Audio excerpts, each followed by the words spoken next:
गिबियावनो गासै नायगिरि बिथांमोननिसिम गोसो गोरबोनि मान बावनाय थाबाय। दिनै बेंटलाव मोनसे राग मिउजिक एकाडेमियाव दिनै मोनसे आलाहाबाद संगीतनि एग्जामिनेशन बा क्लासिकेल एग्जामिनेशन जादों। बेयाव नुजाफैनानै आं गावखौनो जोबोद गोजोननाय मोनदों। दिनै आं बेखौनो अनुभव खालामनो हादों जे जोंनि बे बेंटल ओनसोलावबो दिनै जेनोखि कालचारेलनि मोनसे जांख्रिथाय निस्सय बे फैदों। आं जोबोद गोजोननाय मोनदों आरो दिनै बेनि गेजेरजों आं बयबो दिनै एग्जाम होग्रा गथ'फोरनिसिम आं बेस्ट विशेस थाबाय आरो जायफोरा बिथांमोना दिनै बेखौ फोरोंदों आरो एग्जामिनार आरो प्रिन्सिपाल बिथांमोननिसिमबो आं गोजोननाय थाबाय। मानोना बे जोंनि बेंटल ओनसोला जोबोद गोथौ जों बुजिगौ, नाथाय अब्लाबो बेवहाय कालचारेलि बिराद कनसियास आं बेखौ बुजिनो मोनदों। दा बिनि थाखाय आं साफ्रोमबो बे स्कुलनि कमिटि बिथांमोननिसिम आंनि मान बावनाय थाबाय आरो फैगोन बोसोराव बा फैगोन बोथोरफ्राव जाहाथे मोजाङै मोजां बेबायदि सोलिलांबाय थानो हायो आरो बे ओनसोलनिफ्राय मोजां बेबायदिनो सिंगारफोर ओंखारनो हायो, बेखौ आं आसा खालामनाय थाबाय। ओरैनो दा नंगौ प्रब्लेमाथ' जेरावबो दं, नाथाय दा जोंनि जेनोखि बिटिआरनि जेनोखि एजेन्डाफोर बेखौ जों नुदों। दा गेलेनाय आरो कालचारेलनि बिथिंखौ बोखोनायनि मोनसे थांखि लादों। दा बे हिसाबै जों आसा खालामदों निस्सय फैगोन बोसोराव बा उनफोराव जों मोजाङै मोजां जेनोखि अभाबफोर बेखौ जोङो सुफुंना होनो हागोन, आं बेखौ आसा खालामदों। आरो आं बेखौनो खावलायगोन जोंनि बे ओनसोलनि जेनोखि रायजो राजा बिथांमोन बा जोंनि सुबुंफोरखौ आं बुंगोन जे कालचारा मोनसे जोंनि बयनिबो हारिनि मोनसे आंगो माने बाहागो। जेखियानो जाया अल कमिउनिटिस अल कालचार, बेयो गावबा गावनि कालचारा मोनसे आंगो, बेखौ नागारना रावबो थांनानै थानो हाया। जोंनो बेखौ गोनांथि दं।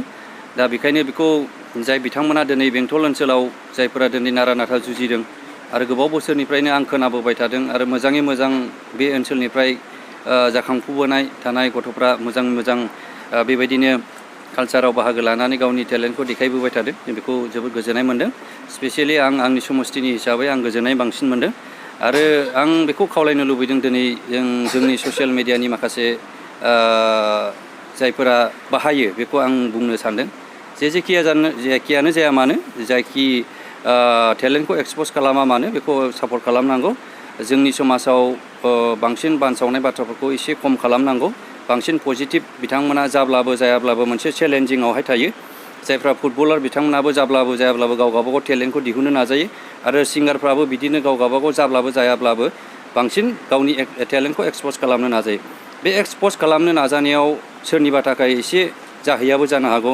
जाहाथे बेफोरबायदि नेगेटिभ कमेन्ट्सफोरखौ जाहाथे कमेन्ट्स होलायलाय, आं बेखौ खावलायगोन। आरो जों नुयो गोबां सिंगारफोरखौ जों नुयो, सोरबा सासे मानसि गिदिरब्लाबो डक्टर इन्जिनियारब्लाबो आरो सोरबाया बेबायदि गिदिर फरायनायब्लाबो बियो मोनसे पार्ट अफ हबि। आं बेखौल' बुंगोन जे जों गोबां नुयो सोरबा मोनसे मेथाइ खनोब्ला गोबाव बुङो बानसावो। थ' लाइफ इज डिफारेन्ट। बयहाबो मोनसे हबि थायो।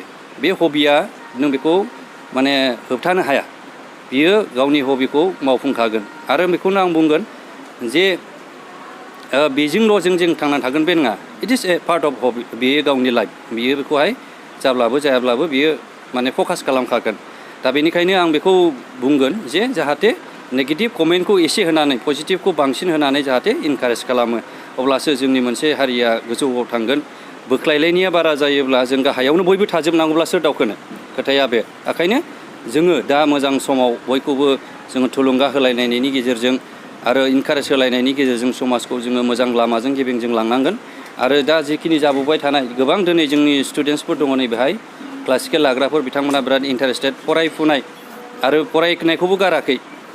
सोरबाया साननो हागौ जे क्लासिकेलाव थांनाय लगे लगे स्टेजाव गाखोनाय लगे लगेनो आंनि गथ'आ ओरै जाहैगोन। खिन्थु बे गथ'नि मोनसे कनसेप्टखौबो सिन्था खालामनांगोन गारजेनफोरा, जे आंनि गथ'आ फुटबलाव मोजां इन्टारेस्ट, बेखौ बादा होयोब्ला हयथ' मा जाहैगोन, जे बियो मेथाइ खननो हायो। दा बेखौ बिमा बिफाफ्रा सापर्टिभ जानांगोन आरो जोंनि समाजाबो सापर्टिभ जानांगोन। आरो बियो मोजां मेथाइ खनो माथो, बयबो सापर्ट खालामनांगोन आरो गार्जेन स्पेसियेलि सापर्ट खालामनांगोन।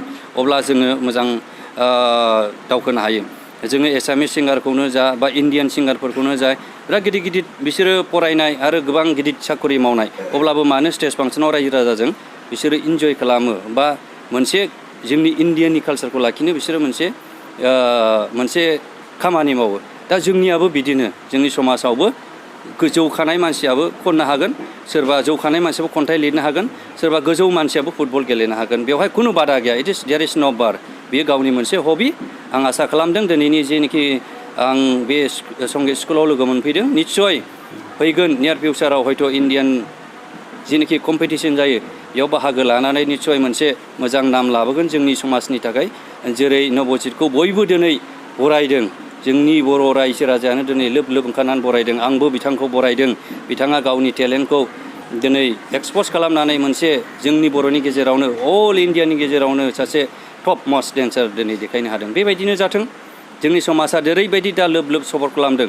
जों बेबायदिनो सापर्ट खालामनांगौ आरो जोंनि समाजखौ मोनसे गेबें लामाजों लांनांगौ होननानै आं दिनै खावलायबाय आरो आं बेखौनो लुबैयो बयनिबो साननाया पजिटिभ जानांगौ मोजां जानांगौ बेखौल' आं खावलायनो थाबाय आरो बेस्ट विशेस हरनानै आं बेयावनो दोनथ'नाय जाबाय थारैनो आं जोबोद गोजोननाय मोनदों लोगोसेयै जाय बिथांमोनहा बेंटल मिउजिक एकाडेमि स्कुलखौ मिरु जिरु महरै फोथांनानै दोनबाय थादों जाय बिथांमोननिसिम आंनि गोसो गोरबोनि अननाय आरो सिबिनायखौ आं जासिग्रोबाय जे बिथांमोनहा एसेबां गोबाव समनिफ्रायबो जे गावनि बेसेन गोसा समखौ गारनानैब्लाबो जोंनि हारिनि गथ'फोरनि थाखायदि मोनसे मोजां खामानि मावदों बे जोंनि थाखाय बहुत गोग्गाथाव आं आसा खालामदों जोंनि दानि मुगायाव एबा जोंनि दानि बे बिदायारि जुगावहाय जों जुदि गावखौ सासे गोग्गो एबा गोख्रों सासे जुदि गथ' एबा सोलोंथाइ गोनां बानायनांगौब्ला जों गासिबो बिथिङावहाय जों आखा फाखा जानांगोन बा खन्नायजों लोगोसेयै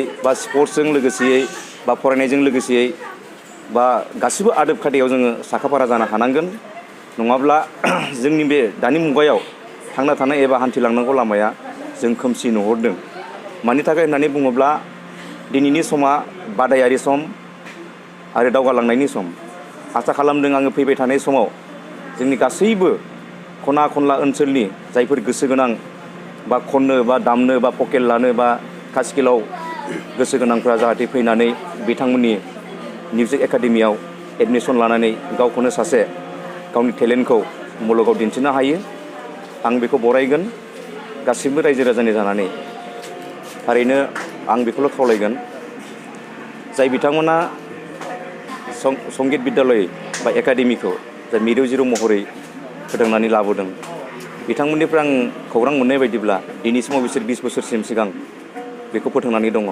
जाय बिथांमोना दिनैसिम जेबो जोंनि सरकारनिफ्राय बा सिगांनि सरकारनिफ्रायबो जेबो सापर्ट एबा हेफाजाबखौ मोनाखै जे आं बेखौनो बुंहरगोन दानि जायफोर रिसेन्टलि जे जोंजों लोगोसे सरकाराव दंफायो जे बिथांमोना जाहाथे अननानै जे बिथांमोननि एकाडेमिनि थाखाय माबा मोनसे চিন্তা खालामहरोब्ला খুব मोजां जागोन होननानै आं आसा खालामदों মই এইটোৱে মেছেজ দিম যে কাৰণ সংগীতটো হ'ল এটা শান্তিৰ বস্তু আৰু আমাৰ ল'ৰা ছোৱালীবিলাক যিমানে সংগীত প্ৰেক্টিছ কৰিব চাৰিওফালে যিকোনো ছাবজেক্টত নাযাক কিয় তাত বেষ্ট হ'ব গৈ মিউজিকটো এনেধৰণৰ বস্তু যি মিউজিক কৰে সি চাৰিওফালে ভাল কৰে আৰু সুস্থ থাকিব পাৰে মিউজিকটো এটা মেডিচিন মিউজিক থেৰাপি হয় গতিকে মিউজিকৰ মাজেদি সিহঁতে নিজক সুস্থ ৰাখিব পাৰিব এইটোৱে মেছেজ দিম যে যিমান পাৰে সংগীতৰ চৰ্চা কৰিব লাগে বিশেষকৈ শাস্ত্ৰীয় সংগীত যিকোনো সংগীত কৰক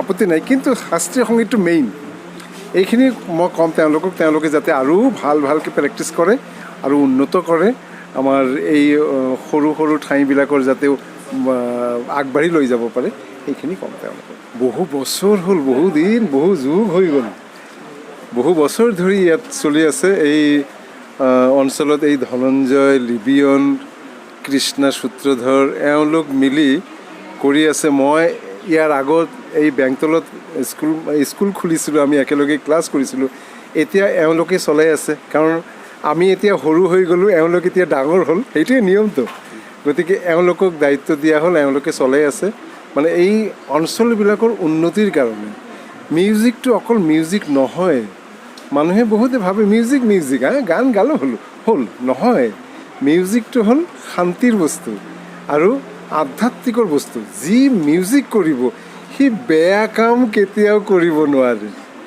মিউজিকৰ মানুহবিলাক বেয়া কাম নকৰে এবাৰ যদি মিউজিক শিক্ষা লয় ভাল কামেই কৰি যাব, বেয়া কাম কেতিয়াও নকৰে। সেইকাৰণে আমাৰ পৰিৱেশটো ভাল হ'ব। আমাৰ ভাল মানুহৰ প্ৰয়োজন, ভাল মানুহৰ যথেষ্ট অভাৱ। সেইকাৰণে বহুদিন ধৰি আমি এই অঞ্চলতে এই চেষ্টা চলাই আছোঁ, বহু বছৰ। এক্সামিনাৰ লখিমপুৰ, নৰ্থ লখিমপুৰ বিহুপুৰীয়াৰ পৰা আহিছে চন্দ্ৰ সোণোৱাল ডাঙৰীয়া। তেওঁ সংগীত সমিতিৰ এক্সামিনাৰ, আৰু তেওঁৰ লগত মই আছোঁ। মই মানে ইনচাৰ্জ হিচাপে আছোঁ। আৰু তেওঁ খুব ভাল মানুহ, যিজন মানুহ আহিছে আপোনালোকৰে মানুহ, বড়োৰে এটা পাৰ্ট সোণোৱাল খুব ভাল মানুহ। আমাৰ যে চিফ মিনিষ্টাৰ আছিল সৰ্বানন্দ সোণোৱাল, তেওঁৰ ককায়েক হয় এই মানুহজন। গতিকে খুব ভাল মানুহ, পৰীক্ষা খুব ধুনীয়াকৈ লয়, মিঠা মাতৰ মানুহ। আৰু এওঁক আনিব পাৰি আমি ধন্য হৈছোঁ, কাৰণ বড়ো মানুহ এক্সামিনাৰ আমি খুব কম পাওঁ নহয়। সেইকাৰণে খুব ভাল লাগিছে। আৰু পৰীক্ষা চলি আছে, ধুনীয়াকৈ পৰীক্ষা হৈ আছে। বাছ